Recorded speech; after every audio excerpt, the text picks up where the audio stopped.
친구들 안녕하세요. 황금이 전도사님이에요. 오늘은 저와 함께 누가복음 12장 말씀을 읽어요. 오늘도 말씀 가운데 하나님의 은혜와 축복이 우리 영화부 친구들 모두에게 임하시기를 간절히 소망합니다.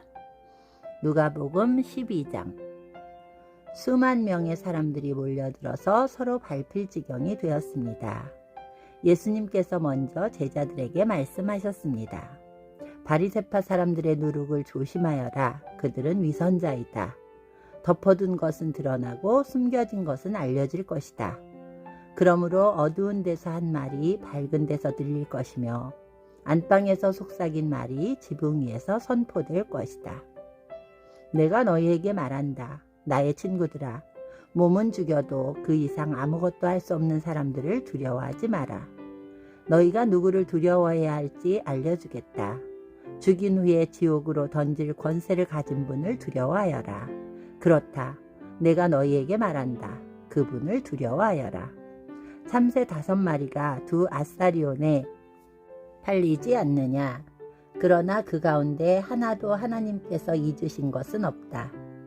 하나님께서는 내 머리카락까지도 다 세고 계신다. 두려워하지 마라. 너희는 많은 참새들보다 훨씬 더 귀하다. 내가 너희에게 말한다. 사람들 앞에서 나를 고백하는 사람은 누구든지 인자도 하나님의 천사들 앞에서 그를 인정할 것이다. 사람들 앞에서 나를 부인하는 사람은 하나님의 천사들 앞에서 부인당할 것이다. 인자에 대하여 나쁘게 말하는 사람은 용서받을 수도 있다. 그러나 성령을 모욕하는 사람은 용서받지 못할 것이다. 사람들이 너희를 회당이나 통치자, 권력자 앞에 끌고 갔을 때 무엇을 어떻게 대답하고 또 무엇을 말해야 할지를 염려하지 마라. 그때 성령께서 너희에게 무엇을 말해야 할지를 가르쳐 주실 것이다. 무리 중에 있던 한 사람이 예수님께 말했습니다. 선생님, 제 형에게 유산을 저에게 나누어 주라고 말씀해 주세요. 예수님께서 그에게 말씀하셨습니다. 누가 나를 너희의 판사나 중개자로 세웠느냐? 이어서 예수님께서 사람들에게 말씀하셨습니다. 온갖 욕심을 경계하고 주의하여라. 재산이 아무리 많더라도 사람의 생명이 거기에 달려있지 않다. 예수님께서 사람들에게 비유를 말씀해 주셨습니다. 어떤 부자의 밭에서 수확이 많이 나왔다. 그 부자는 속으로 생각했다. 내 곡식을 저장해 둘 곳이 없으니 어떻게 할까? 그는 말했다. 이렇게 해야겠다. 내 곡간을 헐고 더 큰 곡간을 세워 거기에 내 모든 곡식과 물건을 저장하겠다. 그리고 자기 자신에게 말할 것이다. 인생아, 여러 해 동안 쓰기에 넉넉할 만큼 많은 재산을 가졌으니 편히 쉬고 먹고 마시며 인생을 즐겨라. 그러나 하나님께서 그 사람에게 말했다. 어리석은 사람아, 오늘 밤 내 영혼을 가져갈 것이다. 그러면 내가 준비한 것을 누가 가져가겠느냐? 이런 사람은 자신을 위해 재물을 쌓고 하나님께 대하여 부요하지 못한 사람이다. 예수님께서 제자들에게 말씀하셨습니다. 그러므로 내가 너희에게 말한다. 목숨을 위하여 무엇을 먹을까? 몸을 위하여 무엇을 입을까? 염려하지 마라. 목숨이 음식보다 중요하고 몸이 옷보다 중요하다. 까마귀를 생각해 보아라. 까마귀는 씨를 뿌리지도 않고 거두어 들이지도 않는다.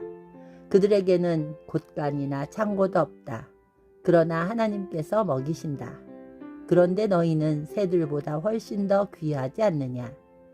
또 너희 중에 누가 염려하여 그 생명을 조금이라도 늘릴 수 있겠느냐? 너희가 아주 작은 것도 못하면서 왜 다른 것들을 염려하느냐? 백합꽃이 어떻게 자라는가 생각하여 보아라. 백합은 수고도 하지 않고 길쌈도 하지 않는다. 그러나 내가 너희에게 말한다. 솔로몬이 온갖 영화를 누렸어도 이 꽃만큼 아름다운 옷을 입어보지 못하였다. 하나님께서 오늘 들판에 있다가 내일 아궁이에 던져질 풀도 이렇게 입혀주시는데 하물며 너희야 더 잘 입혀주시지 않겠느냐? 믿음이 적은 사람들아.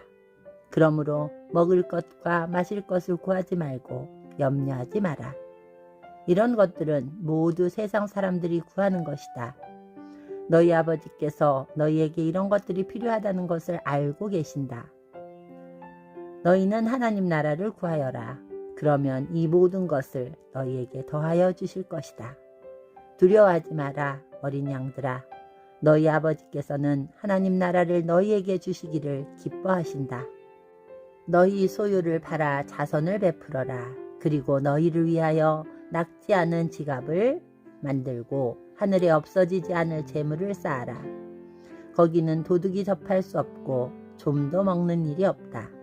너희의 재물이 있는 곳에 너희의 마음도 있다. 허리에 띠를 메고 등불을 밝혀라. 주인이 결혼잔치에서 돌아와서 문을 두드릴 때 곧 열어주려고 기다리는 사람과 같이 되어라. 주인이 와서 볼 때 깨어있는 종은 복이 있다. 내가 진정으로 너희에게 말한다. 주인이 스스로 허리를 동이고 종들을 식사자리에 앉힌 다음 곁에 와서 종들을 섬길 것이다.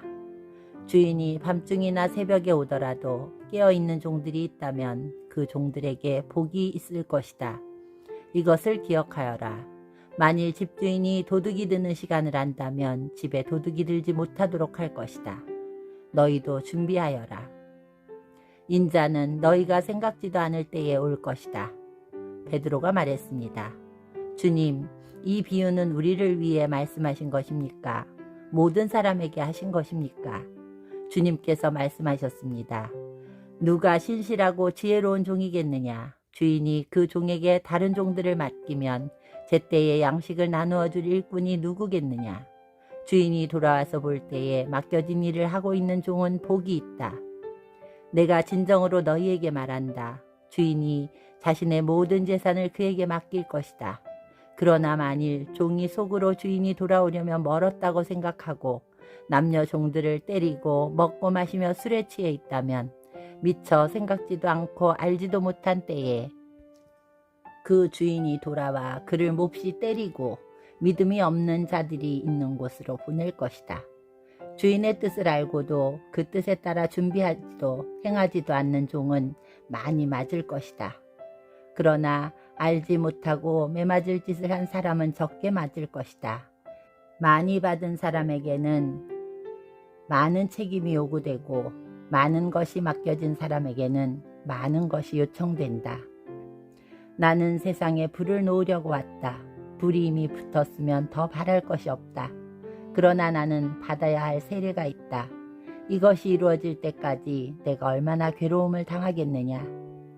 내가 세상에 평화를 주러 왔다고 생각하느냐. 내가 너희에게 말한다. 그렇지 않다. 오히려 분열을 일으키러 왔다. 지금부터 한 가정에서 5 식구가 서로 나누어질 것이다. 셋이 둘을, 둘이 셋을 대적할 것이다. 아버지와 아들이 나누어질 것이며 아들이 아버지를, 어머니는 딸을, 딸은 어머니를, 시어머니가 며느리를, 며느리가 시어머니를 대적할 것이다. 예수님께서 사람들에게 말씀하셨습니다. 너희가 서쪽에서부터 구름이 이는 것을 볼 때 비가 곧 오겠다고 말하면 그대로 된다. 너희가 남풍이 부는 것을 보고 날이 덥겠다고 말하면 그대로 된다. 위선자들아, 너희가 땅과 하늘의 날씨는 분별할 줄 알면서 왜 이 시대는 분별할 줄 모르느냐? 어찌하여 너희는 무엇이 옳은지 스스로 판단하지 못하느냐? 너를 고소하는 사람과 함께 법정으로 갈 때에 너는 도중에 그 사람과 문제를 해결하여라. 그렇지 않으면 그 사람이 너를 재판관에게 데려가고 또 재판관이 너를 집행관에게 넘겨주어 너를 감옥에 가둘 것이다. 내가 네게 말한다. 마지막 한 푼까지 갚기 전에는 내가 거기서 나오지 못할 것이다. 아멘.